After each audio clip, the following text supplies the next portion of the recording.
Okay, it's my great pleasure then to introduce Roundtable 6, State's Responsibility to Protect Before Genocide. Our chair is once again the inimitable Michael Polak. Thank you, Michael. Yes, I think that's a bit louder. We're going to jump straight into it. We've got a fantastic panel today, both in person and online. Tatyana EATWELL, who is on the far end. Luke de PULFORD, next to her, Tim Loughton, and then next to me we have Kate Ferguson. Online we have Nury TURKEL. All of you will know who Nury is. I don't know if we can see him. He's on his way, and Rushan ABBAS as well. So it's a really great panel. Let's start with Luke. His topic is debating the Uyghur crisis in the UK Parliament. He's with the Coalition for Genocide Response. He's a coordinator with IPAC. He's also on Stop Uyghur Genocide's London committee as well with myself. Luke's going to talk about his inspirational campaign, which did so well in Parliament earlier this year. Luke. And thank you very much, Joe, for inviting us and for organising this and for the fabulous job that you do and for your courage. I had actually grandly entitled this Anatomy of a Movement, Political Momentum Surrounding the Uyghur Crisis, What Next? I don't think I've got time for that and all the credentials. So just forgive me as I rush through what I think are just some loose ideas that I hope will provoke some debate. I'm speaking as director of Arise, which is an anti-slavery charity, but also as coordinator of the Inter-Parliamentary Alliance on China and founder of the Coalition for Genocide Response. This doesn't purport to be an academic paper. This reflects my experience and opinions. Take it or leave it. You'll probably disagree, and if experience serves me, when people disagree with me, they're usually right. There are many people in this room who can corroborate that contention. So, I want to make a few core points, and I'm going to try to flesh them out with a bit of evidence in the context of my experience trying to run some campaigns within parliaments around the world. First thing, really, campaigns have got to be organised. That's the first thing. The second thing is that we haven't really banked our gains. And the third thing, unfortunately, is that it's going to get harder. So on the first point, campaigns have to be organised. There is a very common misapprehension about the news cycle. People think that when things are in the news, it's because they're innately newsworthy. This is mostly false. We never hear about Yemen, for example. We hear precious little about the Rohingya. Tibet gets no attention. We can't get the atrocities happening right now in Tigray or northern Nigeria in the media for love nor money. I don't want to discuss why it's far too complicated. I'm just pointing it out to illustrate that media attention is not determined by the severity of a human rights violation. Far from it, sadly. So turning to the Uyghur crisis, there is very little about suspected mass atrocity crimes in the Uyghur region of China that would inevitably mark it out as newsworthy. Consider it from the perspective of news editors. There is no obvious national interest angle. Foreign policy rarely impacts elections. Polls consistently show very low interest in foreign affairs. On top of that, there's loads we just don't know. Everything is very hard to corroborate or verify. Journalists aren't allowed to investigate. And the PRC government completely denies any wrongdoing, even known facts. Consider for a second how massively the odds are stacked against media coverage here. In order to report on it, news outlets, they've got to make a decision that they're going to defy an emerging superpower, which may bear consequences for their institution, and to engage in this defiance without being able to send their own correspondents there to check it out. These, my friends, are some of the reasons it's been so difficult to get media coverage around Uyghurs. I go further and say these are some of the reasons that it's been so difficult to get coverage around China in general. Now, the same rule, unfortunately, generally holds for politics. There is no necessary correlation between the severity of a violation and political attention.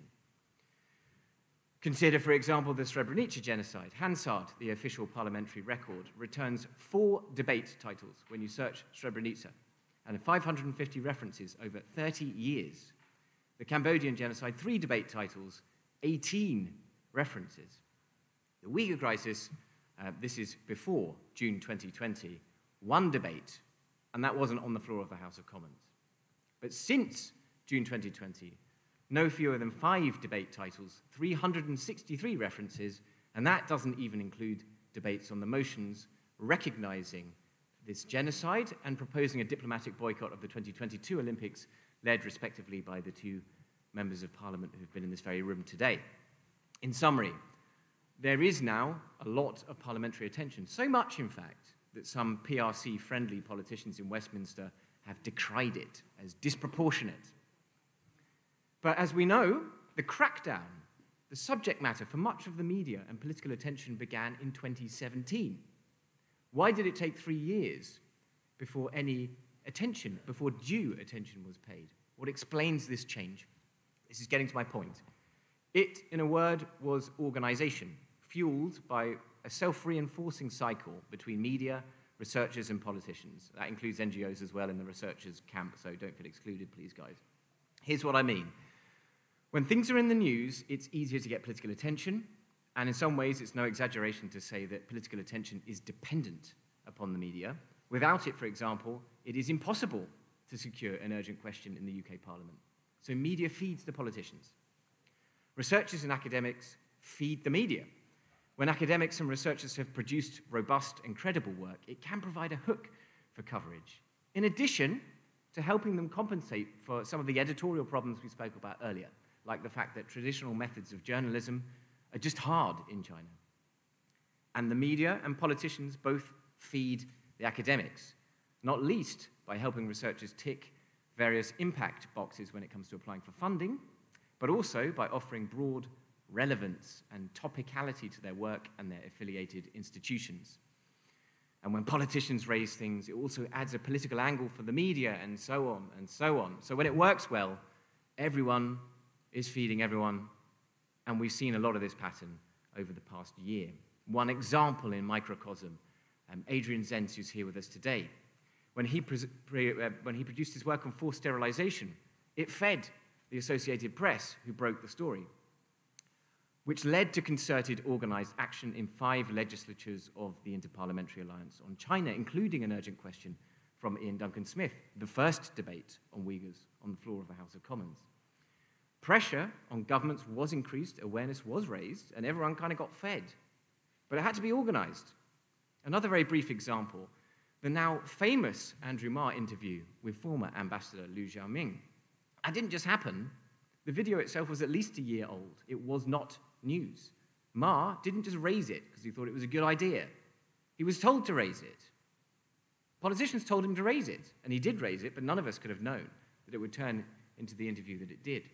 This is the basic economy, in my view, of the Uyghur campaign. We're going to call the Uyghur campaign since it has been working well, which I believe is from early summer 2020. This might seem self-evidently obvious to you, but anybody involved in coordination such as this will tell you it's a lot of work and it doesn't happen by itself. So veering wildly to a subjective calculation, my second point, it's been working well, but we haven't banked our gains. In the UK alone, promised changes on the Modern Slavery Act and export controls have yet to materialize. In the EU, the Comprehensive Investment Agreement on China hasn't gone away. Meanwhile, the international legal system is frustratingly impotent to rule on the legal status of suspected atrocities in the Uyghur region, as it's been covered many times during this conference. So this is my third and final point, really. We've got it all to do now. While I believe researchers, academics, NGOs have now established a near continuous conveyor belt of fantastic research upon which I believe we are completely reliant, and thank you all so much for what you've been doing. My observation is that the media and political sides of things to do with this campaign are getting much harder. Journalists that I speak to now talk of Uyghur fatigue, unfortunately. If that weren't bad enough, we face a constant and pretty much impossible to satisfy pressure to produce new content to get over the threshold of newsworthiness. Skipping a bit, hardest of all, politics. Now awareness is raised, the UK has, in some ways, been forced to make a choice. But it seems that they've chosen trade and selective acquiescence to the PRC's agenda. Here is the inside track from what I'm picking up from within UK government sources. The UK government is massively spooked by these sanctions. The Modern Slavery Act changes and the export controls that were promised in January haven't materialized for this reason. Everything anti-China, big, heavy, inverted commas there, has been put on ice. And it's not just the UK.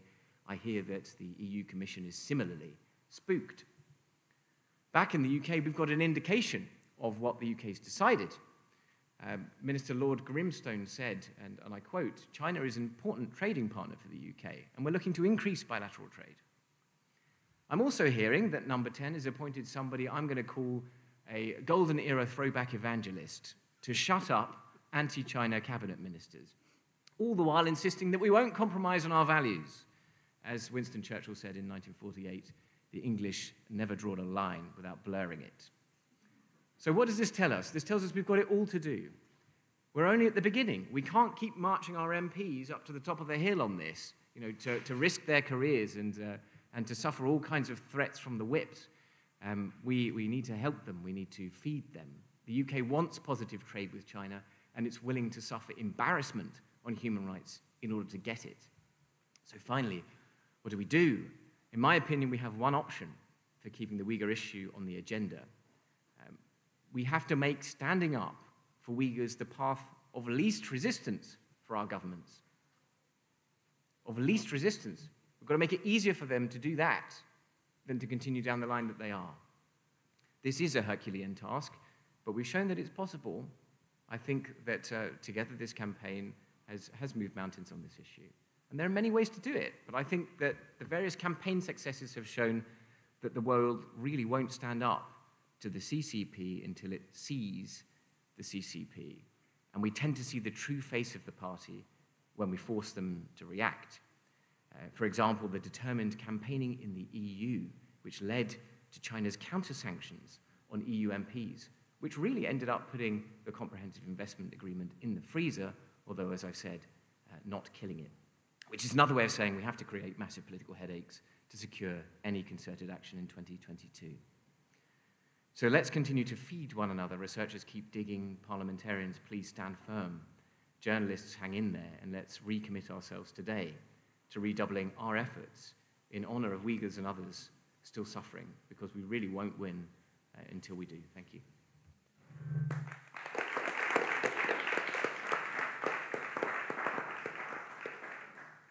Thank you very much, Luke, for that. I'm sure there'll be lots of questions for Luke at the end. But Tatyana EATWELL is going to speak about preventing genocide, addressing crimes against humanity, and gross human rights violations through the framework of the Genocide Convention and the obligation to prevent genocide. I am sorry for the long title, and also sorry because you were promised that this wouldn't be on legal stuff, and I'm a lawyer, and so I'm going to talk about the law. And I am going to be repeating some points that I made yesterday, so I do apologise for that. Yesterday in the when I was chairing the roundtable panel on what the UK should be doing, and Luke has pointed out that the UK does definitely need to be doing more. So the focus of the debate, and thank you also for inviting me to speak, but the focus of the debate when we talk about genocide in any situation is often on the question whether a state or a group, or indeed an individual, is committing or has committed genocide.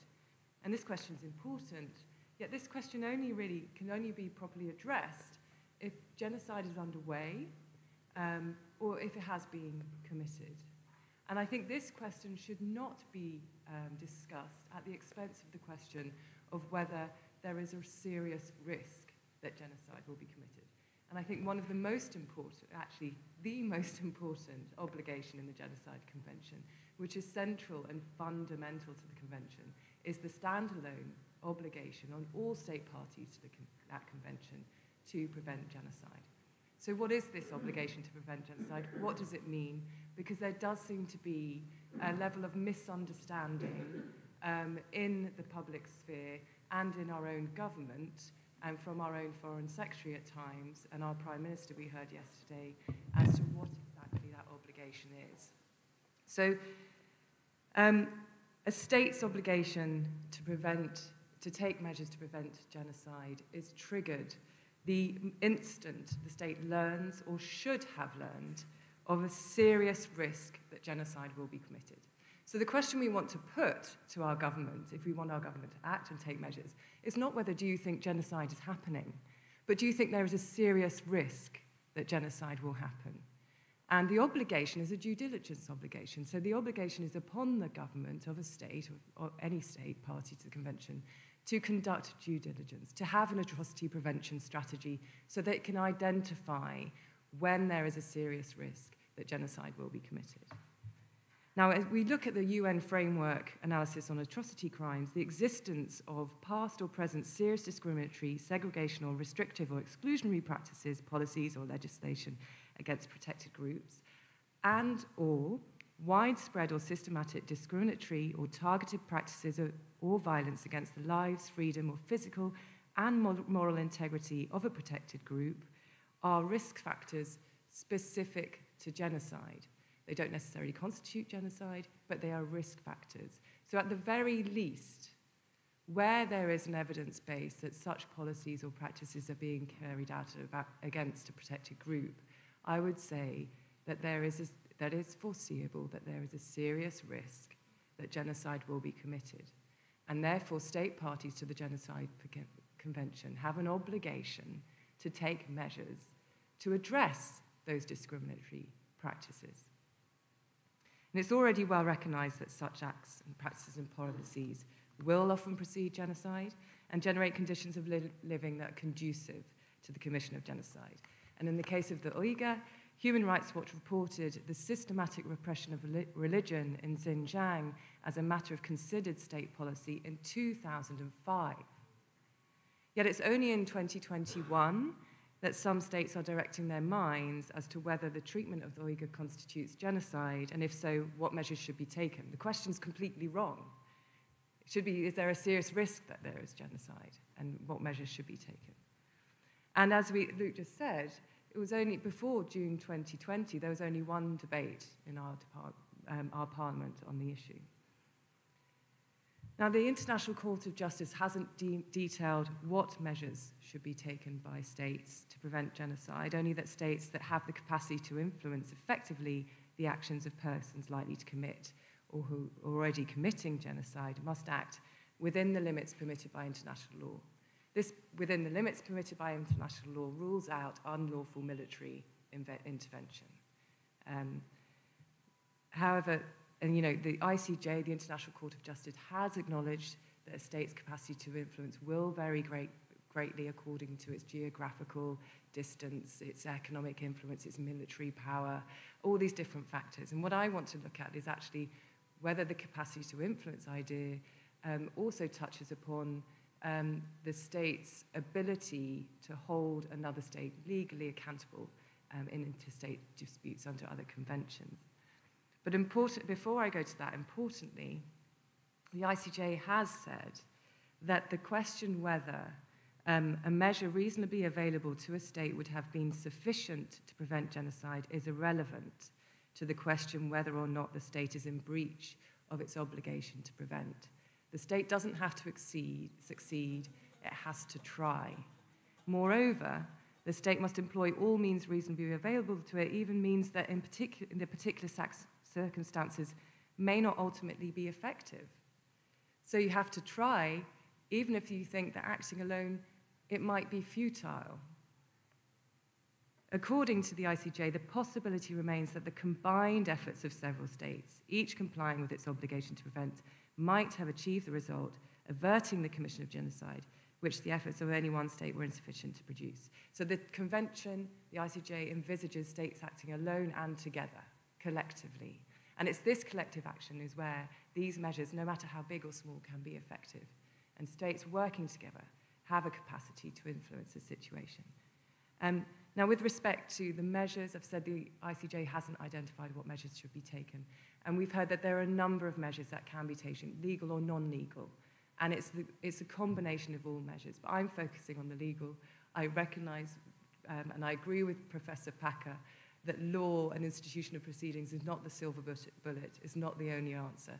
But it's on this small area that I'm going to focus now. And we've heard about some of the measures of sanctions against individuals identified as being involved in grave human rights violations of Magnitsky sanctions.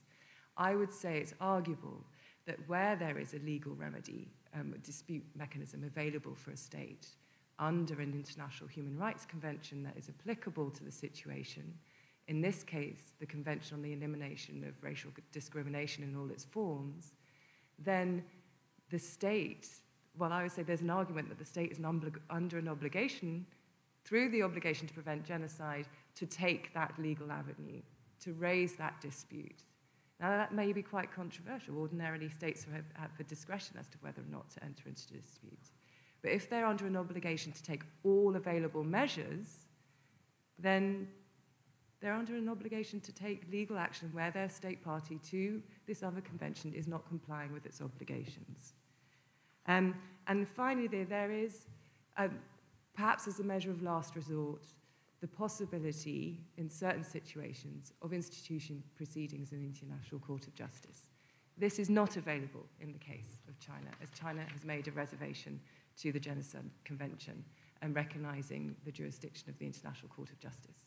So has the United States of America, by the way. So we mustn't just condemn China for not recognizing these bodies of dispute mechanism. A number of states have not recognized these bodies. That's another flaw of international law. But in some cases, this will be relevant. And we've seen in the Bosnia genocide case and the Gambia-Myanmar that states have instituted proceedings against another state with respect to the Genocide Convention.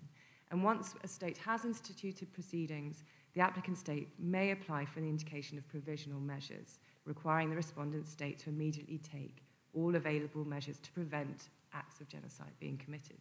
And this measure is preemptive. An order doesn't require there to be proof of genocide being committed. It's whether or not there's a serious risk, an imminent risk of genocide being committed. Again, so the question is not, is this genocide? It's, is there a serious risk of genocide? That triggers the obligation to prevent. And so determination of whether or not the declaration by Parliament is welcome, but Parliament was asking the wrong question. It should have asked a question a long time ago of whether there was a risk. And that needs to be done in a comprehensive atrocity prevention strategy in this government. And I'll just finally say that with respect to Myanmar, I just find it very interesting that the Gambia in that case, with respect to its provisional measures decision, the International Court of Justice held that the right of the Rohingya group in Myanmar and of its members to be protected from killing and other acts threatening their existence as a group are of such a nature that prejudice to them is capable of causing irreparable harm. And having concluded that, the court concluded that the steps that Myanmar submitted that it had been taking, and it said it was intended to take, that being the repatriation of the Rohingya and the promotion of ethnic reconciliation, peace and stability in Rakhine State, and to make its military accountable for violations of international humanitarian law and human rights law, were not sufficient. So that gives an indication of what measures are not sufficient to fulfill the obligation to prevent. Something more must be done than simply seeking individual criminal accountability for these crimes.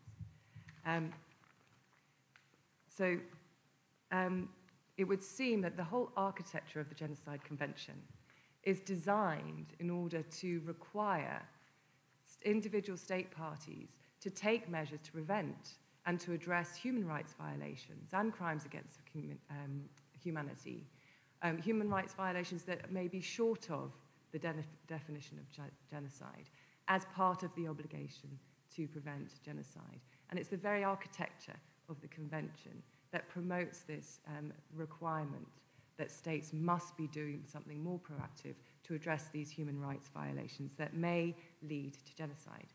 The state that waits and demands conclusive proof that practices or policies that generate conditions conducive to the commission of genocide are calculated, risks breaching its own obligations to prevent genocide, and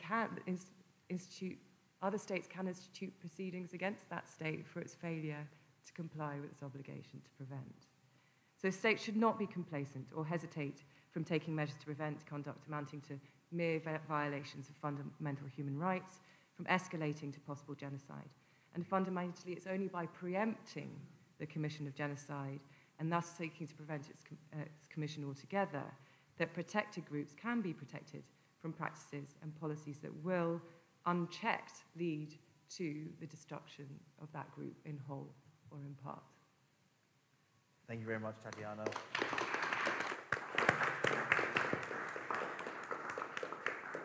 I'm now going to go to Nury online from Washington. Nury TURKEL, he is with Hudson Institute in Washington. He's got many different hats. You'll know him when you see him. There he is. He's going to speak on what now, policy and legal options for the US government to ending the Uyghur genocide.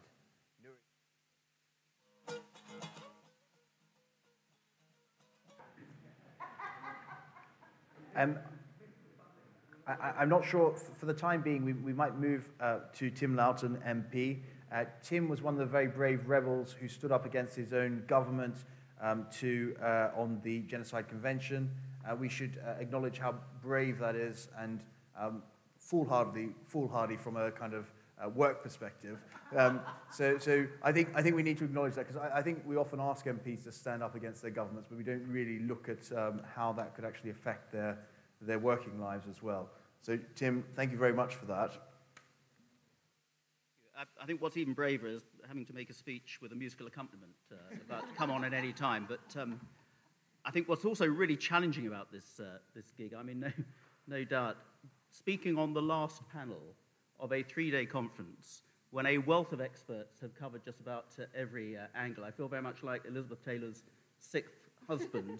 I know what's expected of me, but trying to make it fresh and sexy is a bit of a tall order, but we'll give it a go. But I'm delighted to be here, and thanks to Joe, Professor Joe, for inviting me. It's great to be with a fellow sanctionee and giving moral support as we do amongst ourselves. Luke earlier mentioned what's newsworthy and what's in the news, and that things to do with Yemen and Tibet don't make the news. So I'm the chairman of both your party parliamentary group for Yemen and for Tibet. So #fail, I throw up my hands on both of those and feel even more inadequate. So surrounded by all those experts and everything that's gone before me, and as somebody who's just a jobbing politician with my training being in Mesopotamian archaeology, I will probably just come out with a list of random thoughts rather than stick to the script, but let's give it a go. So the last few days has been obviously primarily about Xinjiang and the Uyghurs, but it was good this morning to hear references to Tibet and the Tibetans. There we go, here comes the music as well. And I chair the all-party parliamentary group for Tibet and have been a long-term activist on Tibetan rights. And many years, me and my few colleagues in Parliament and beyond have felt like lone voices because Tibet has not hit the news. We have debates in Parliament. We've had a few debates in Parliament, and you will rarely have more than a handful of people there. But what is going on in Xinjiang that we now hear so much about, thank goodness, is what the Tibetan people have been experiencing for the last 62 years since the invasion of Tibet in 1959, since when 1 million people, 1 million Tibetans have lost their lives at the hands of the Chinese regime, since when the cultural destruction that we heard about this morning, what's going on re-UNESCO, has been going on in Tibet over many decades. The annihilation of the Tibetan language in schools, of Tibetan culture, of the forbidden Tibetan religion, the dispossession of monasteries and convents, the Disneyfication of Lhasa, the fact that you can be put in jail for 5 years for simply having a photograph of the Dalai Lama, even though he hasn't been the political leader of the Tibetans for many years. And more recently, tens of thousands of nomadic farmers and goat herders put in the re-education camps, and tens of thousands of Tibetan goats destroyed, many of which were probably called Geronimo, but there was nobody there to protect them either. So in the last few years, with the profile of China's industrial-scale abuse of human rights being raised hugely by what's been happening in Xinjiang, and now, of course, in Hong Kong with the suppression of free speech there, it's great to have more people at this particular party. And as Luke said, now actually virtually every week in Parliament, there is some debate or question or statement involving China and Chinese human rights abuses, which is fantastic. And if the Chinese regime think that is disproportionate, then let's make it even more disproportionate, because it needs to be, because what they are doing within China is disproportionate. So interrupted by music and by the chair's phone, trying to undermine. Now, this is the most challenging gig we've done for a while. And the votes we did have on the genocide amendments to the trade bill, which were tough, and although we didn't get quite what we wanted, it certainly got us to move the government's position and made them look very uncomfortable on that. But getting the unanimous vote on recognizing the genocide is hugely significant, and particularly significant to other countries as well. I think it's emboldened other countries to see that example. And then recently, the vote on the Olympics, which I led that debate as well, again, unanimous vote, really, really important, and really pissed off the Chinese, which is of huge significance there, because they are going to use the Beijing Winter Olympics as a huge platform to sell everything is rosy in China, just as they did the Beijing Olympics back in 2008. All the promises and guarantees over human rights completely went out of the window the minute that the cameras left Beijing. So look, we've had the legal side. In fact, thank you, Tatyana, for taking most of what I was going to say on that the score. The fact that it's not just an add-on about the Genocide Convention, it is an obligation on governments, not just on hard evidence, but on suspicion. So I'm very much with you in terms of we need to have that preventative strategy, but it's not just us, it needs to be done on a coordinated international level. And then we've also had the statement from the lawyers from the various Bar Council about the infringement of the rights of the UN basic principles and the role of lawyers, again, completely infringed by what the Chinese have done with their sanctions as well. So, as Alicia Hennig said earlier this morning, there have been plenty of tools at the disposal of governments and organizations, but does it actually make a difference with the Chinese government? And that is the problem. China does what it likes to its own people. Everything from this latest bizarre thing about banning karaoke songs, about limiting those under 18 to 3 hours of online entertainment a week. But internationally, as we know, and we've heard so much about it, the Chinese regime has so many tentacles in so many countries, in so many organizations, in so many groups. Everything from the Belt and Road, from pillaging of rare earth minerals and monopoly almost that it's got of some of the crucial environmentally required minerals. The black site jails we now hear about in Dubai as well, operating within the jurisdictions of other countries as if it was on its own territory, and the very surreptitious control it has within the WHO as well. And I was pleased that James McMurray this morning mentioned the universities' situations. I think it is really, really alarming. 120,000 students, Chinese students in this country, are paying more than £2.1 billion in fees, much of that coming from the Chinese government itself, much of it being paid in cash, I gather, as well. A third of non-EU students in the UK coming from China. A very unhealthy, huge, disproportionate reliance on Chinese revenue from that large group of students. It's not good for diversity and diversification within university campuses as well. So we've got MI6 investigating breach of export controls to do with work going on in universities.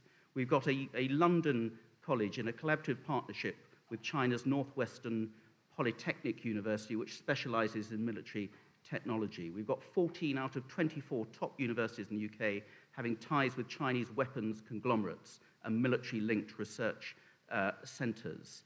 Some really sensitive military stuff where the Chinese are financing and providing some of the students and academics on our university campuses as well. and of course, Chinese students disrupting pro-democracy demonstrations on our campuses as well.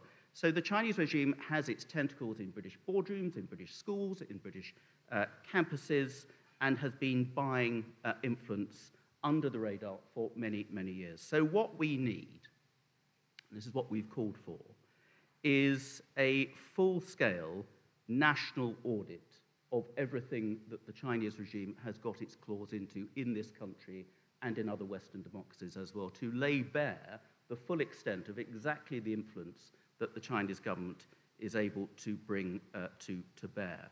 There's been some really good stuff coming out of the US Congress. The recent Senate bill put forward by Marco Rubio, who's been quite a hero on all of this, and Jeff Merkley, the Uyghur Forced Labor Provision Act, which would provide a presumptive ban on goods coming from China unless they can prove that it's slave labor free. We must have something like that as well. We need an international accreditation mark for goods coming from China and other similarly repugnant regimes, that if it cannot prove that it's being produced in an ethical way, then it should not earn that mark. I mean, for goodness sake, we have marks to show things are recyclable or organic or peat-free. Can we not have some accreditation mark to show that it's slave labor-free and produced in some form of an ethical way? The US have also led with the Tibet Reciprocal Access Bill. I'm trying to replicate that in Parliament as well. We have a Tibet and Xinjiang Reciprocal Access Bill on the order book at the moment, which would mean that if Chinese officials restrict access to Tibet and Xinjiang for diplomats, for journalists and others to find out exactly what's going on, then those officials will not be allowed to come to the relevant countries as well. That seems to me a minimum of what we should be doing. The Magnitsky sanctions are good, but they are just scratching the surface. The fact that Zheng Guangzhou, who trained in Tibet, using it as an experimental laboratory of what he's now been doing in Xinjiang, the fact that he's not on the sanctions list is just beyond belief, and I still don't understand that. And the last 2 points, the debate we had on the Olympics was hugely significant, and the Chinese have taken that very badly. The fact that the EU Parliament had a similar debate and were just as forceful as well. There are many other countries considering a diplomatic boycott. That would hit the Chinese hard because it's a severe loss of face, and it shows there are implications from what it has been doing. So we need to go beyond just the lawyers, beyond just the legislation, although we need more of it as well. And if you're not interested in any of that, if human rights doesn't really float your boat, if that's not going to do it for Mrs. Miggins of Acacia Avenue in Penge, or more appropriately, her grandchildren, then let's talk about the environment as well, because it's a whole additional ballgame that China is the biggest polluter on the planet, responsible for 29% of greenhouse gases, having burnt more coal in the last 11 years than the whole of the rest of the world put together. China was a signatory to the Paris Climate Treaty with treaty obligations, which it is clearly failing to do anything about. The Tibetan Plateau provides the water sources, directly and indirectly, for over a third of the world's population, and at the current rate, a half of the Tibetan glaciers will have melted by 2050, with huge ramifications for climate change and the environmental sustainability of this planet. They must be held for account, because they're not just human rights abusers in their own country. They're not just human rights abusers to people they don't like outside of their own territory. They are wasting the planet as well. And that is something that many people, I think, will wake up to, particularly young people, and we have got to lobby them hard, we've got to name and shame them hard, and they have got to sign up for things and be held to account for them at COP26 in Glasgow later this year as well. So on all those accounts, we have got to do so much more, and we've got to use so many different tools, because believe me, China is using every single resource it has to pull every string, to pull every trick in the book beneath the radar of so many governments. And it's great that there are organizations and groups like this who are calling them out, and we're doing our best in Parliament to call them out and we will continue to do so. And the fact that we've now been sanctioned has been the most counterproductive measure ever by the Chinese, because we're just calling them out louder and louder, and will continue to do so.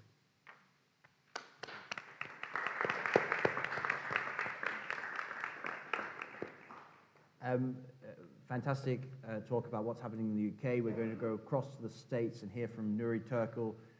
We'll see if the music's still playing when we go across there. He's going to talk about what now, policy and legal options for the US government to ending the Uyghur genocide. Nury, sorry about putting you back. Hopefully we can hear you now. Hear me?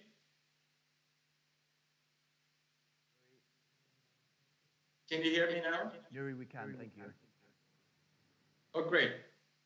Thank you. Good afternoon. Thank you very much for your patience with this technical problems that I experienced earlier. I'd like to begin by thanking Professor Joe Smith-Finlay for organizing this important conference, and I'm very sorry that I could not be there in person. It's an honor to be with you all, with distinguished panelists that I have a tremendous respect for. At the outset, I'd like to note that I'm not speaking at this conference in my official capacity as Vice Chair of the United States Commission on International Religious Freedom. As a commissioner, I have been sharing some of the policy ideas that I'd like to present to you through meetings, through my recent publication in Foreign Affairs magazine, laying out some policy options for the Biden administration. With a clear understanding of the depth of Beijing's horrific crimes against humanity, the question now becomes, what is next? Genocide recognition or declaration is a baby step into the right direction. It's a policy response. But what do we do about it now? It makes a lot of us feel gratified, who has been advocating this decision since the beginning of 2017. But now, what do we do to stop the ongoing acts of genocide? And how do we prevent the similar atrocities in this magnitude happens again? As I mentioned, this policy options that I like to share with you already been published. It was initially written in March, and now in the month of September, a lot has changed since then. Some of the policy recommendations already been implemented. And now with the United States leaving Afghanistan with the recent debacle and the Chinese cozying up with the Taliban and some opinion leaders in the news, in the public discourse, bringing up the old topic that China has a counterterrorism concern in the neighboring countries, definitely complicates the Biden administration's China policy. In the face of the magnitude of the problems that we're dealing with cries out for global condemnation, as has been discussed in the last 2 days. But the international response to date has been lackluster. Many governments, unwilling to risk antagonizing Beijing, continue to prefer inaction. The United States, by virtue of its economic and diplomatic relationship, has been spearheading the effort and uniquely positioned to mobilize global action to impose costs on China for its disregard of international norms. The Biden administration has already pledged to hold the Chinese accountable for this ongoing human rights catastrophe. The tone of the administration approach was set during Antony Blinken's confirmation hearing, in which the incoming secretary, as you may recall, endorsed his predecessor's decision that what is happening is a genocide. And after following that decision through the annual human rights report, the annual International Religious Freedom Report, the United States already confirmed that what is happening in the Uyghur homeland, in fact, is a genocide. So what do we do about this? And what has been done in the United States to date? As you've been following and reading in the news, the United States government has imposed 94 punitive sanctions to date, including the ones imposed by the previous administration. So what are the additional things that the United States can do by rallying support from our U.S. traditional allies and partners and enhance its humanitarian responses, implement additional sanctions, including visa restrictions, and spearheading effort to ensure that the products made with forced labor does not or don't make it to the United States and global market. And thus, in here, I'd like to note that despite all the executive actions being taken in Washington in the last 2.5 years, the United States remains to be the country that has the largest import volume from communist China, and particularly from the Xinjiang region. So this has become a interagency matter. First, the Biden administration should appoint a high-level envoy that would coordinate within the United States and also with our partners and allies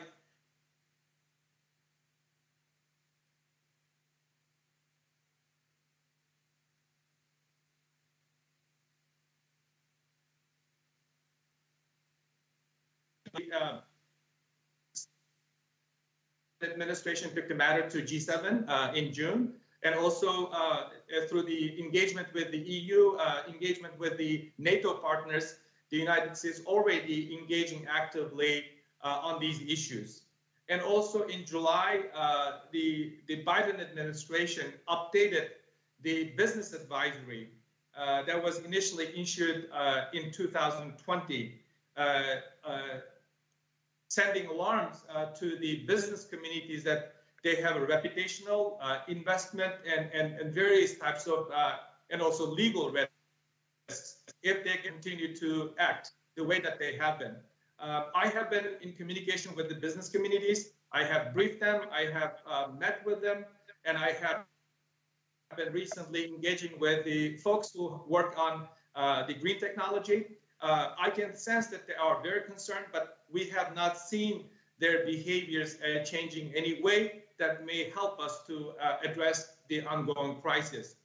The administration, both Trump and Biden administration, has been taking a number of executive decisions, but Congress has also been very active. They hold rounds of hearings. They also enacted laws specifically designed to address the humanitarian crisis in the Uyghur homeland. That includes the Uyghur Human Rights Policy Act enacted last June. In addition to that, we have Uyghur Human Rights Protection Act that receives bipartisan support. We also have Uyghur Forced Labor Prevention Act recently made through the Senate. When the Congress returns to session soon, the House will pick up this bill. And we also have Uyghur Human Rights Policy Act that has been partly implemented, in addition to the others being currently been considered. So what are the additional actions that the Biden administration could do? To begin with, Secretary Blinken should immediately request a visit to Xinjiang.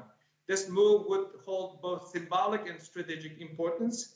As the saying goes, action speaks louder than words, and Secretary Blinken actually going to Xinjiang would demonstrate the U.S. government's seriousness and shine a light on the Chinese abuses and most powerful action he could take. Such a trip would also send a message to neighboring countries that has a large Uyghur population, as well as Turkey, that these countries must provide safe haven to Uyghur refugees and migrants, despite the intense pressure from the Chinese demanding repatriation of those Uyghur refugees. Biden administration also should assemble a coalition to request a special session at the UN Human Rights Council. China has stonewalled UN requests for unfettered access in the last 3 years, but it's time for the UN, as been discussed, to launch formal investigation, and it's as done in the case of Syria and Myanmar. And also the Biden administration, specifically Secretary Blinken, should organize a conference with our allies and partners, call it Friends of Uyghurs. Some of my policy recommendations may be sounded outlandish, but we have to talk about these various options because of the seriousness of the issue that we're dealing with. As has been discussed in the last few days, many countries often conveniently forgot they not only have a moral obligation to the Uyghurs, but also have a legal one as signatories to the Genocide Convention. So through this kind of international meeting, Friends of Uyghurs Conference, I would call civilized nations, democratic nations, could come together to formulate policy responses. In keeping with the Uyghur Human Rights Policy Act of 2020, that is specifically designed to design and directed the federal agencies to coordinate federal actions on the abuses in the Uyghur homeland, Biden administration should also demand that the Chinese release as a gesture, as an initial starting point, those family members of Uyghur Americans. In this law specifically directs the law enforcement of the US government to address the Chinese harassment of Uyghur activists, Uyghur Americans, and even those who hold a permanent residency status in the United States. We have not seen the US government has done anything to obtain or secure the release of the Uyghur American families from the concentration camps. And also I'd like to note that more than half of the Uyghur reporters working for the Radio Free Asia, which is congressionally funded, have lost family members to the camps. Beyond welcoming those Uyghurs to the United States, we should also providing material and psychological support to the Uyghurs around the world who have experienced trauma of having relatives interned in the camps or being imprisoned or tortured themselves. And also we should insert or intensify the economic pressure on the Chinese government, including to expand the sanctions mechanism to the architects of the China's Uyghur Xinjiang policy. And one thing that we should have done under the U.S. court system, U.S. law, that although some of the Chinese officials will inevitably remain beyond the reach of the law, the others could well fall within the jurisdiction of the U.S. courts, foreign courts, international tribunals. So starting this process, the Justice Department should open an investigation specifically on those technology firms in the United States, the Chinese technology firms that have a business presence, would help to address some of the most important issues, which is the Chinese use of technology to intensify, accelerate, complete the ongoing atrocities. And also we should be mindful that the Biden administration's 3C, one of them happened to be a cooperation with the Chinese, with now, after the Afghan debacle, some opinion leaders coming out saying that we should add the C to the C, what has been already discussed, the climate change, the counterterrorism cooperation. I think it's a dangerous proposition. This will bring us back to the point where we started in 2001. United States made a terrible mistake agreeing with the Chinese to designate this obscure organization called East Turkestan Islamic Movement that the Chinese are still using to justify its atrocities. Richard Boucher, who was the spokesperson for the Bush administration at the State Department, recently publicly acknowledged that that decision was made to get Chinese support in the Iraq invasion. So the evidence that we have through publicly available information, as well as the official acknowledgement, shows that we should not go back to the old conversation that China initiated 20 years ago. And also in the climate talk, there should be a separate conversation that the Chinese trying to bring all together, trying to make the climate discussion, climate talk discussion, a cooperation initiatives with the other foreign policy agenda by the Biden administration. That should be handled separately. And also I've been hearing the other panelists talking about the measures that have been already put in place to address the forced labor issue. With the passage of the Uyghur Forced Labor Prevention Act, some of the problems that we're dealing with will be handled. To give you a rather a chilling stat, that the CBP that investigates possibly potentially tainted products has a very small team. Nury, I'm gonna jump in there. I do want to come to questions at the end, so we're going to save a bit of time for questions at the end. And before we get there, we have Rushan ABBAS for the Campaign for Uyghurs in Washington, D.C. Behavior in the Uyghur homeland, Beijing is unlikely to ever admit it is feeling the heat of the international. Nury.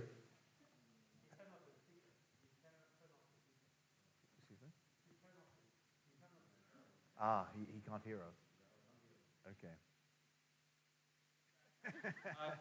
I see that my time is up. I'll be happy to address any additional concerns or questions that the audience may have. Thank you very much, Nury.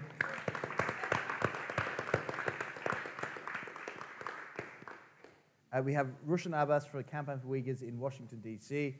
Rushan, the floor is yours.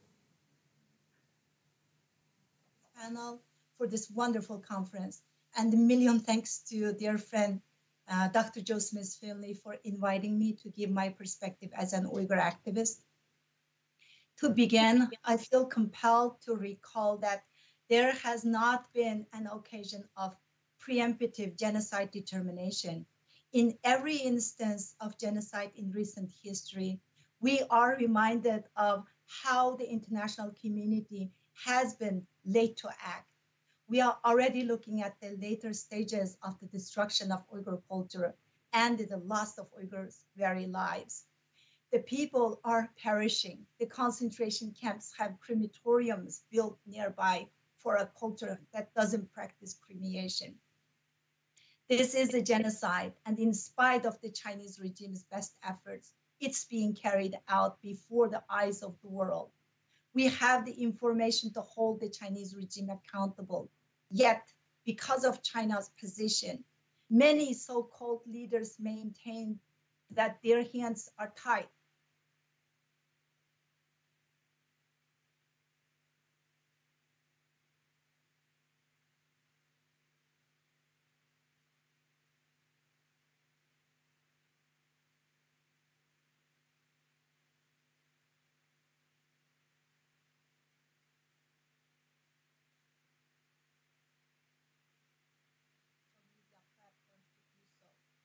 They will never shoulder their own responsibility to prevent genocide. Fellow nation states. Russia.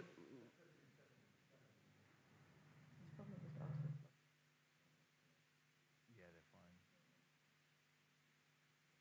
Our present course and ask us.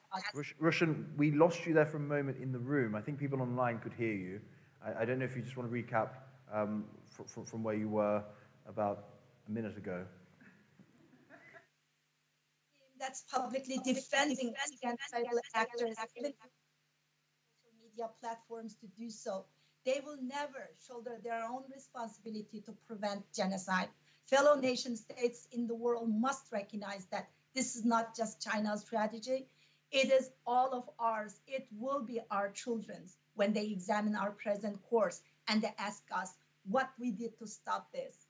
From the Holocaust to Rwanda, the exact situations may differ, but the reasons they happen are related. The warning signs are always ignored in favor of examining the perceived value of lives compared to the dollar. We are where we are today, not only because of the evil performed by the Chinese Communist regime, but likewise because of willful naivety. Many have chosen to ignore the realities of the warning signs of ultranationalism and the CCP's disregard for the sanctity of human life in favor of profiting off of China's blood money. Academia is one of the primary areas affected. Look at the case of Jane Gawley and her shoddy genocide defense. Look at Jeffrey Sachs in the US, commenting beyond his expertise to defend the Chinese regime. Even look at our friend, Dr. Rune Steenberg, who has bravely presented his views and yet believes we are unjust in calling Chinese authorities evil for what they are doing. As someone whose entire family has been destroyed because of this genocide, I don't appreciate the willingness to water down or cover up that evil. There is no other word for it. We are also here because while most of us look at the horrors of history and believe we would have been the ones to stand up to evil, the reality is that most of us would likely accept the status quo.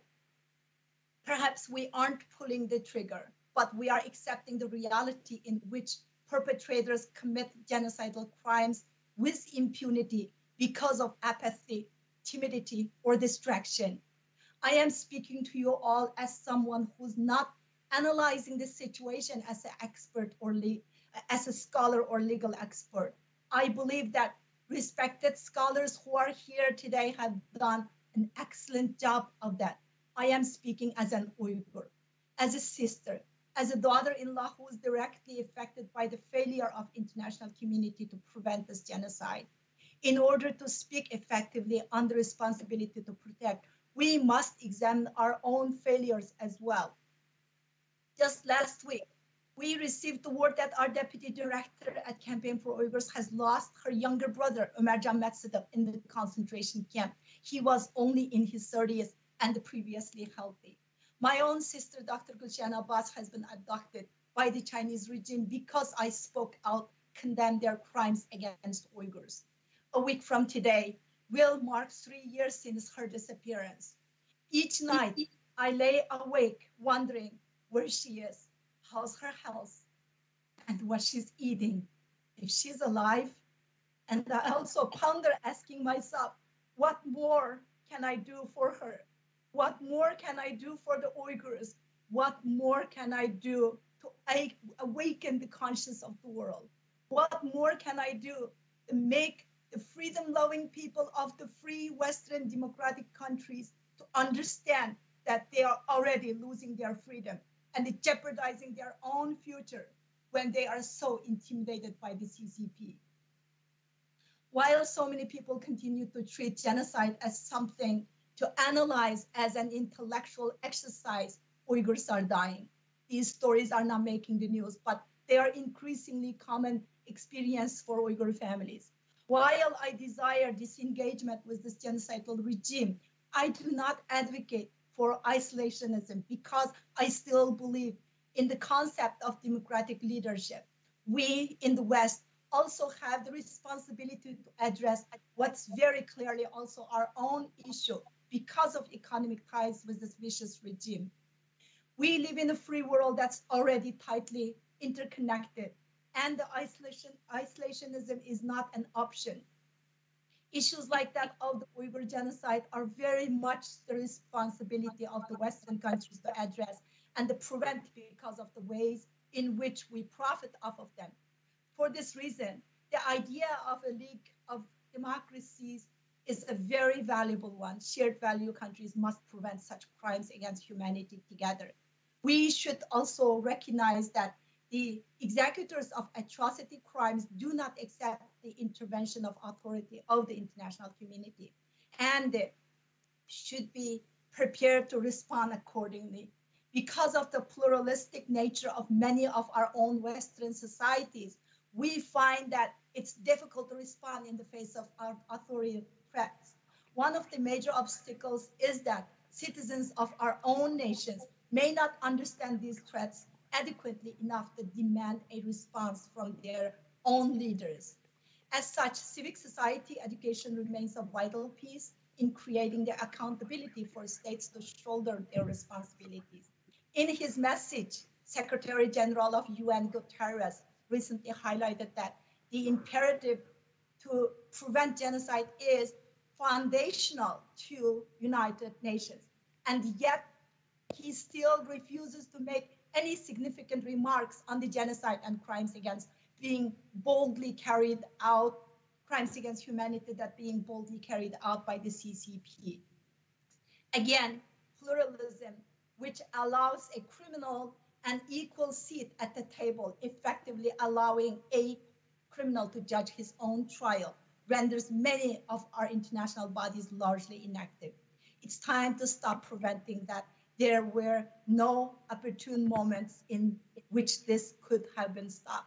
The Chinese regime has demonstrated its true character in demanding that various ethnic groups conform to standards of uniformity defined by the CCP for decades now. And under Xi Jinping, all the warning signs were present early on. If we examine the risk factors for genocide as laid out the United Nations framework of analyze for atrocity crimes, we can easily identify the Chinese regime has met so many. Their record of serious violations of international human rights, humanitarian law, weaknesses of state structure. The motives have no doubt been discussed adequately, but are present. Their capacity to commit such a crime has been demonstrated. There is an absence of mitigating actors due to the absolute authority of the state and the lack of access by journalists and human rights bodies, including the UN. Ultranationalism and the deliberate construction of the false terrorism narrative have provided the enabling circumstances and the actions. Intergroup tensions and the discrimination have been present. I'm just going to cut you off there because I want to make sure there's enough time for questions at the end. I'm going to get Kate Ferguson from Protection Approaches to do a very quick roundup, and then we're going to go over to you. So if you can start thinking of your questions. I think this is a panel where there'll be lots of questions, so I want to leave some time for that.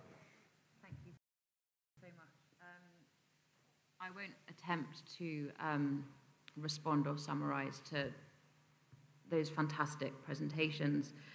Instead, I thought I'd try and talk about different kinds of state responsibility to protect before genocide. And as people were talking and as I was thinking ahead of this panel, I sort of thought of four, but really what we've just been listening to sets the ultimate and driving responsibility, which is that suffering and that humanity and the trauma of the consequences of the violence that we're talking about here. And really that encapsulates all of our collective responsibilities, to my mind, whether that is our individual, which is why we're here, or state responsibility, which is sort of primarily what we're talking about on this panel. And I think there are four real distinct, tangible forms of responsibility that I will talk to, but ultimately it is that human one that is the most important.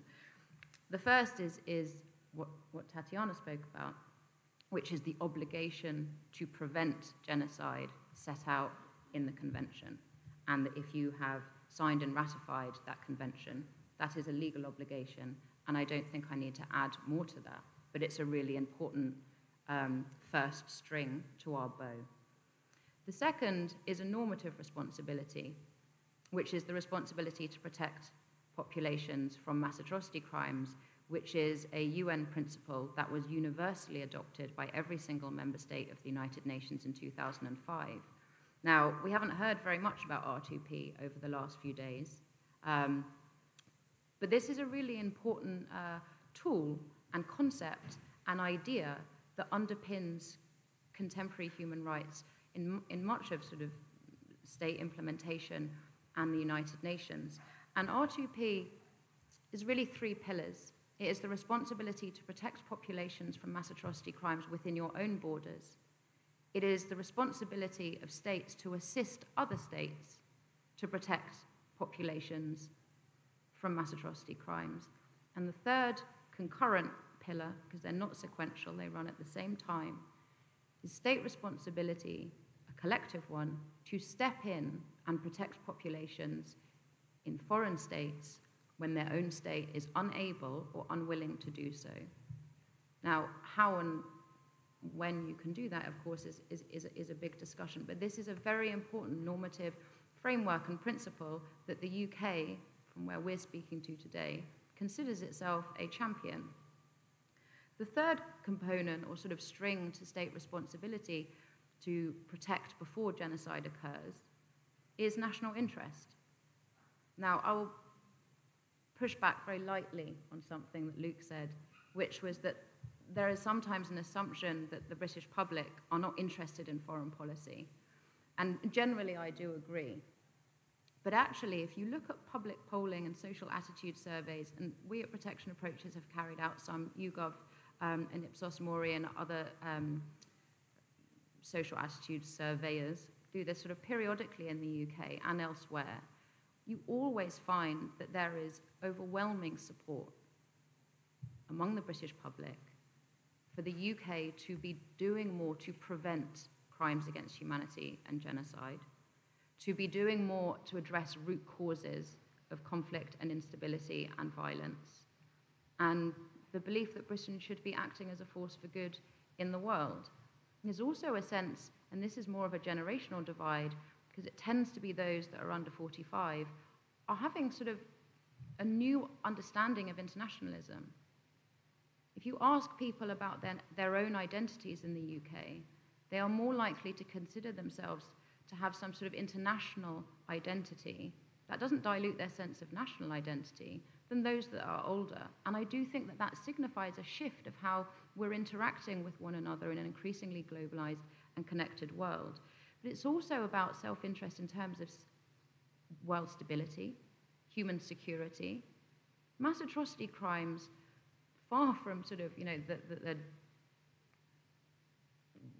accusations that, say, the Chinese state uses to legitimize their crimes as confronting terrorism, and you see it in Myanmar too. Far from that being the case, mass atrocity crimes cause terrorism. They are one of the biggest drivers of contemporary terrorism and violent extremism. They're also one of the biggest drivers of illegal arms movements, of organized crime, of globalized networks of hate-based kind of communications. These are very real threats that pose risks to all states, and certainly the UK. There are many other reasons why this should be a matter of national interest, but ultimately mass atrocity prevention should be a matter of the National Security Council. And until we can think of atrocity prevention as a matter of national interest as well as a moral obligation, all state sort of approaches to atrocity prevention will be hindered. The third strain, really, of national obligations or responsibility to protect before genocide is existing policy and existing positions. Speaking from the United Kingdom's perspective, the UK has already pledged to uphold its responsibility to protect. It has ratified the Genocide Convention. It has committed recently, sort of especially in the last 3 years, to do more on atrocity prevention, to do more to uphold its obligations. In 2019, it published a cross-cutting national approach to atrocity prevention, which set out its tools, not only in the Ministry of Defence, but of development and diplomacy. And just a few months ago, in the outcomes of the Prime Minister's integrated review, it promised to prioritise atrocity prevention. Now, the question, of course, that we have heard throughout our few days here is one of implementation. We have many of the structures, many of the standards, many of the expectations that we need to confront these enormous crimes. And what does implementation look like?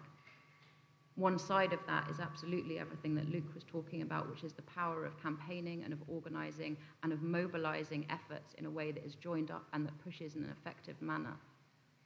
And it is my belief that really one of the things that we can be doing in a very strategic and guarded and sort of careful way in the United Kingdom is to be looking at those strategic gaps within UK policy that so many members of Parliament have spoken so eloquently to over the last few days. And I think that if we're able to join forces and really look at those gaps and really look at those obstacles, then we can make real progress, even in the face of just real appalling trauma. Thank you.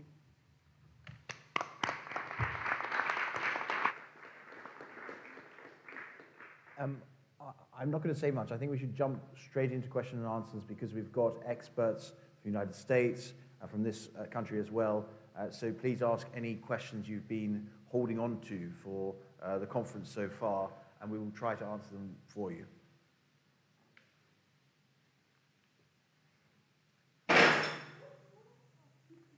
There's a question down here, down the center.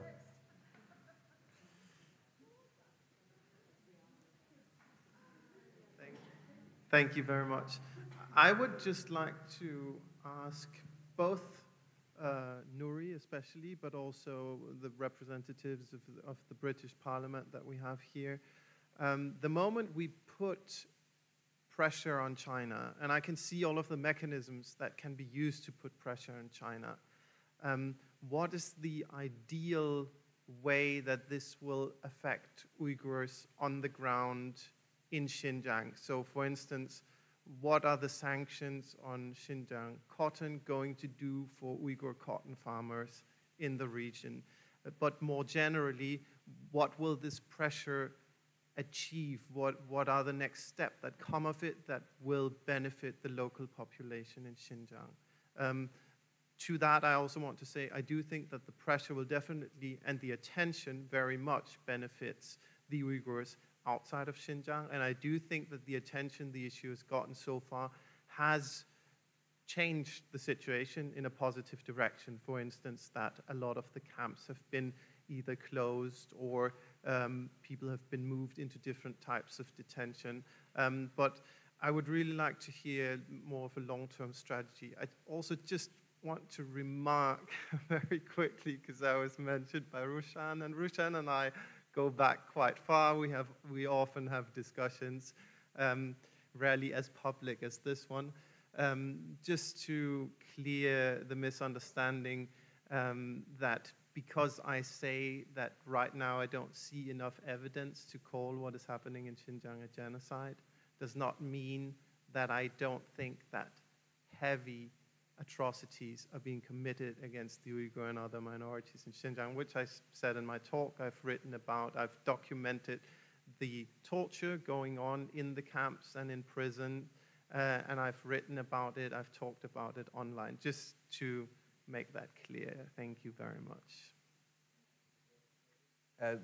First, we're looking at the what will be the effect on Uyghurs in the region. Nury, do you want to come back on that quickly?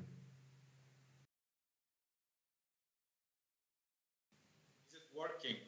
What are the indications of the policies being implemented in Washington and elsewhere, bringing a good result? It's impossible to measure or come up with the actual reliable measurement or assessment, because this is still a closed society. The Chinese government kicked out most of the Western American reporters. For the first time, the Washington Post does not have a single reporter in PRC. So we need to forget about what the possible change that we might be happening internally, but you should pay attention rather to the Chinese government's statements. Recently, Washington Post reported that one of the suppliers, PULFORD to be exact, reported a significant loss in their earning and expected revenue because of U.S. companies canceling orders. And also just a couple of days ago, Financial Times reported that there's a slowdown in the manufacturing in China because there's not much order in the pipeline. So you look at two things. One, the Chinese government, even Xi Jinping himself said that the China need to work on its narrative. In other words, they wanted to project a lovable image of China that shows that the message being heard in Beijing. And then two, when you look at the economic situation, that also indication that the policy is being working. But the question if it's going to benefit the Uyghurs on the ground, absolutely not. The Chinese government has been using the forced labor, not yesterday, not last year. It's been ongoing practice at least for 40, 50 years. The international community just woke up to this brutal reality that they've been buying cheap products, which have been made by enslaved Uyghurs. So this is a rather new knowledge for the outsiders, but it has been an ongoing practice in China. So the notion that any policy will help the Uyghurs economically is misleading. What will happen is the Chinese government may loosen up, at least start releasing the individuals from the camps, from the forced labor camps, the prison camps. That might be a good indication to look at. Right now, everyone is going through the most difficult time that I can even think of, both inside of China and outside of China. So the indication that you should look at is if the China is changing its policies in Xinjiang, loosening up, for example, or letting people go. Now, I mentioned the Uyghur American families. That would be a good indication. Are they willing to let American family members to go? that could be used as an assessment of policy responses. But in general, what has been done in Washington is genuinely getting Beijing's attention.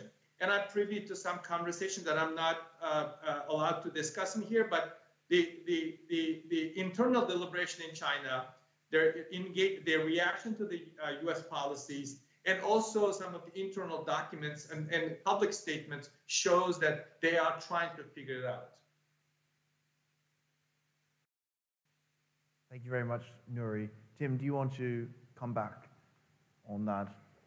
Well, there's not much to add. No, it's difficult to see the immediate economic impact that a loosening would have. But of course, China's excuse for doing all this is its poverty alleviation program. But no other country in the world, poverty alleviation requires a huge giving up of civil liberties and putting people in detention camps. But that's what they're doing. I don't think there's a problem with us buying cotton products from Xinjiang. They produce cotton, and if they produce it in a perfectly sustainable and ethical way, not using slave labor, then why would we not want to continue buying it?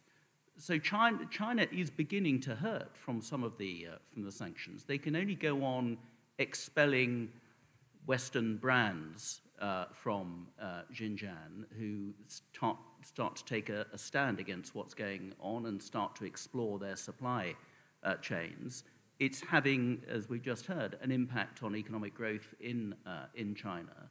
So they don't want to lose face, but economically it's having an impact on them. What I just don't understand, and this from the Tibet angle, and it's similar with Xinjiang, what threat does Tibet and the Tibetans pose to the Chinese Communist Party?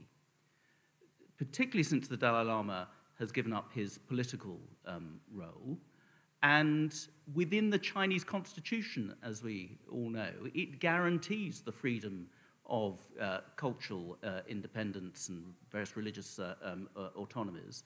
The Tibetan people, fairly primitive in some cases as they are, do not pose a threat to the Chinese regime. So for all the damage it is doing to the international credibility of China and the potential economic impact which we are starting to see become a reality, I just don't get it. They could continue to exploit the mineral resources within the Tibetan Autonomous region whilst respecting the rights of the Tibetan people on an equal basis with all the other 54 different cultures within China that have their rights guaranteed under the Chinese constitution. So it just doesn't make sense, frankly, why they're continuing to do this and why now it's come to the world's attention. Because again, as we heard, a lot of these abuses in some form or other were going on in order to produce the cheap goods which apparently we want to buy in the Western world. But now it's been exposed and it's being called out, and there are now implications from it.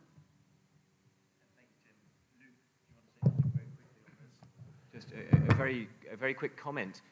I don't think we raise what's happening to Uyghurs and other minorities in the region as a matter of sort of utilitarian expediency. We raise it because we have a moral and legal obligation to raise it, to use everything that we have at our means to end it. That's why we do it, not because of the impact that we think that it may or may not have through a sort of utilitarian lens. Thank you. Do we have another question from the floor?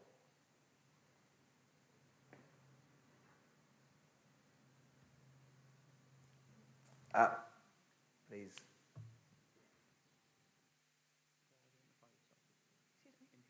Yeah. Hello. My name is Marie Martin. I'm working for the Asia Pacific Refugee Rights Network. We're particularly looking at the situation of Uyghurs in diaspora facing transnational repression. And part of the work is also to secure pathways to international protection in countries where people will not be reformed. And I would be interested in hearing what the UK Parliament could do to sort of prompt the government to act in coherence with some of the statements that sort of put a very strong label on what's going on in China, mass atrocities being somehow recognized. This should go in hand as well with some pathways to protection for people already having escaped, being in transit countries. And we know for a fact that Beijing is up to anything to get these people back to the territory. So is there a possibility to engage in a debate so at least the government can hear this from the parliamentarians and the constituencies as a result? Tim, I think that one's directed at you. Yeah, I think if we look what's going on at the moment with refugees generally, but we look at what's going on potentially with Hong Kong. So the UK government's intent on providing safe refuge for potentially 2.5 million people in Hong Kong is considerable. And so whilst I think we should be looking to take people fleeing danger, fleeing for their lives in Xinjiang, us more than virtually any other country may be taking an awful lot of refugees from China through the Hong Kong route, where obviously we have those historical obligations. I sit on the Home Affairs Select Committee, and we did a study, and we did it in private with various Hong Kong activists giving us evidence anonymously about what was going to happen in China, and in Hong Kong, and they were pretty pessimistic about the future. What I didn't quite understand is an anomaly as to whether they were under the impression that actually China was happy to see a lot of those people from Hong Kong go, rather than wanting to turn it into a real police state and keep them there against their will. Other people take a different idea. I'm not entirely sure. But of course, those people who are most likely to leave Hong Kong are those people highly qualified and some real entrepreneurs and a real brain drain, which the Chinese would face if it allows many of those people who do qualify for passports, and if we extend that to the younger family members, of course, who don't just qualify because of the dates. That seriously denudes Hong Kong of a lot of the entrepreneurialism that has made Hong Kong what it has. So I don't know what the view of the Chinese government is in terms of, does it want to lose these people, or does it want to keep them there against their will? But to come back to the original point, I think we do have an obligation to offer safe haven to some people from Xinjiang, but it needs to be put in the bigger perspective. We've got a lot of people from another part of China likely to be coming here, already are coming here, but it's likely to numbers ramp up in the next few years.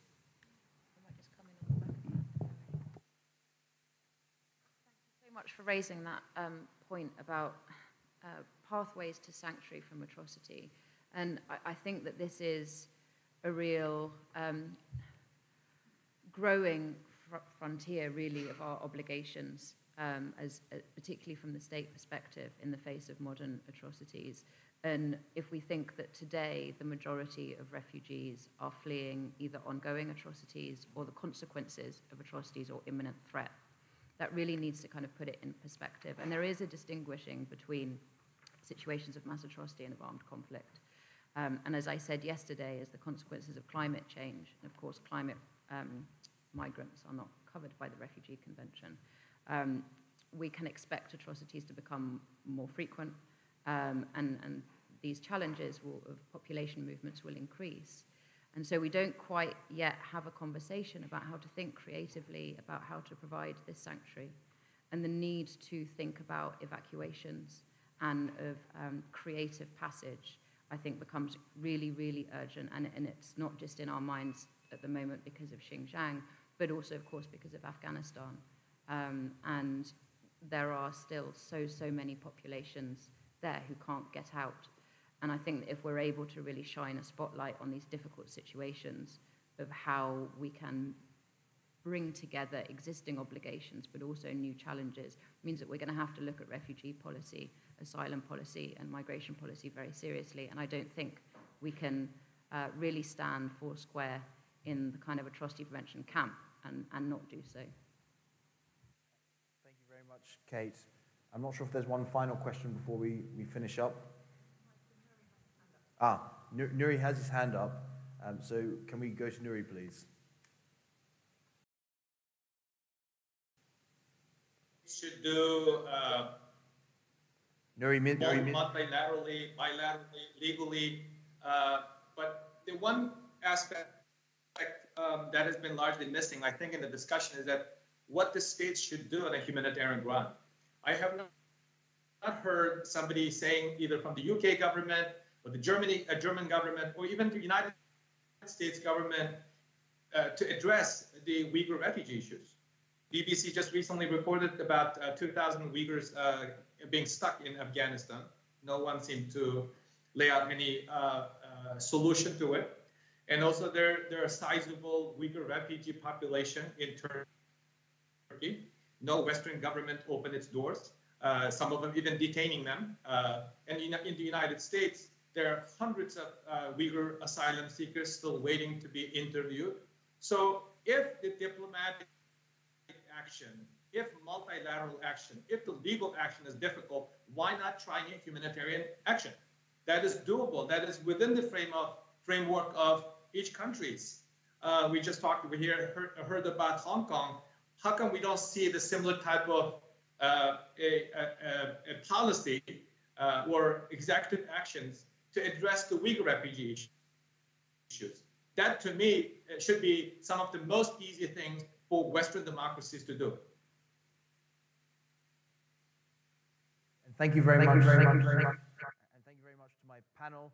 I think we're going to move on quite soon to the keynote speech. I think there's tea and coffee before we get there.